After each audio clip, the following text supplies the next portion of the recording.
Hello बच्चों, let us see the question.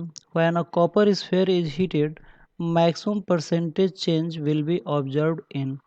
Question ये कह रहा है कि अगर हम किसी भी कॉपर स्फेयर को अगर हम हीट करते हैं तो सबसे ज़्यादा परसेंटेज में बदलाव किस में देखने को मिलता है। पहला ऑप्शन में दिया है रेडियस, सेकंड ऑप्शन में दिया है एरिया, थर्ड ऑप्शन में वॉल्यूम और फोर्थ ऑप्शन में नन ऑफ दीज।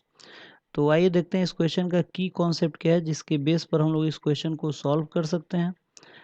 तो सबसे पहले हम बात करेंगे यहाँ पे प्रोपोगेशन ऑफ एरर का। क्यों प्रोपोगेशन ऑफ एरर का बात करेंगे? क्योंकि ये जो क्वेश्चन है वो प्रोपेगेशन ऑफ एरर के ऊपर बेस्ड है। ठीक है, और प्रोपोगेशन ऑफ एरर कई तरह का होता है। ठीक है, जो प्रोपोगेशन ऑफ एरर होता है ये कई तरह का होता है। मल्टीप्लिकेशन का होता है, डिवीजन का होता है, पावर का होता है, सब्ट्रैक्शन का होता है। ठीक है ना, तो यहाँ पे हम बात करेंगे पावर का।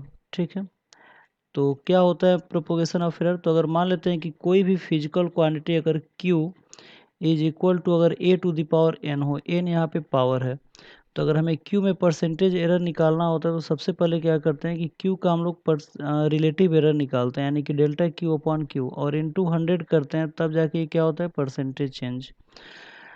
और फिर यहाँ पे जो पावर होता है उस पावर का मल्टीप्लाई कर देते हैं ए के रिलेटिव एरर में, यानी कि डेल्टा ए अपॉन ए, और अगर इंटू 100 कर देंगे तो ये परसेंटेज एरर हो जाएगा।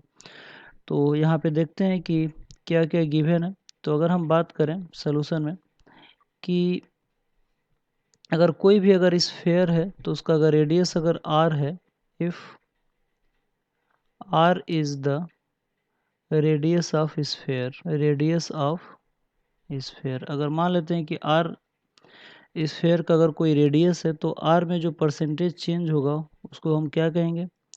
तो ये हो जाएगा delta r upon R into 100। ठीक है, इसको हम अगर x मान लें तो इसको इक्वेशन नंबर 1 कर सकते हैं। अगर हम एरिया की बात करें, परसेंटेज चेंज इन एरिया, तो परसेंटेज चेंज इन अगर एरिया की बात करें तो ये हो जाएगा a इक्वल टू होता है स्फेयर का एरिया होता है 4πr²। ठीक है, और यहाँ पे 4 पाई जो होता है ये कांस्टेंट होता है और कांस्टेंट का एरर 0 होता है, तो उसका हम लोग कैलकुलेट नहीं करेंगे। तो ए का जो परसेंटेज चेंज होगा वो हो जाएगा delta A upon A into 100 is equal to, यहाँ पे 2 का मल्टीप्लाई हो जाएगा और ये हो जाएगा delta R upon R into 100। ठीक है, तो इक्वेशन 1 में आप लोग देख सकते हैं कि delta R upon R into 100 को हम लोगों ने क्या लिखा है? एक्स। तो जो इसकी वैल्यू होगी ये आ जाएगा 2x। ठीक है, ये इक्वेशन नंबर 2। वैसे ही अगर हम लोग वॉल्यूम की बात करें तो वॉल्यूम इक्वल टू होता है 4/3 πr³। ठीक है, तो यहाँ पे भी 4/3 यहाँ पे क्या है?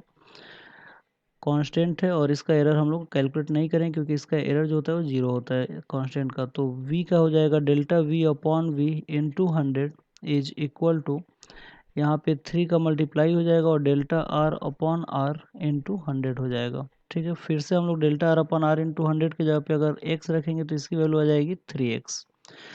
तो ये इक्वेशन नंबर 3 हो जाएगा। तो अगर हम लोग देखें तो पहले ऑप्शन, सेकंड ऑप्शन और थर्ड ऑप्शन की अगर तुलना करें तो हम लोग देख सकते हैं कि जो पहला है उसका वैल्यू x आ रहा है, सेकंड ऑप्शन का 2 गुना आ रहा है और थर्ड ऑप्शन का 3 गुना आ रहा है, यानी कि सबसे ज़्यादा जो एरर आ रहा है वो थर्ड इक्वेशन में आ रहा है। और जो थर्ड इक्वेशन है हमारा वो आप लोग देख सकते हैं कि वॉल्यूम के लिए, यानी कि सबसे ज़्यादा जो बदलाव आएगा वो हमारा वॉल्यूम में आएगा। तो आई होप आप लोगों की इक्वेशन समझ में आया होगा। Thank you very much, good luck.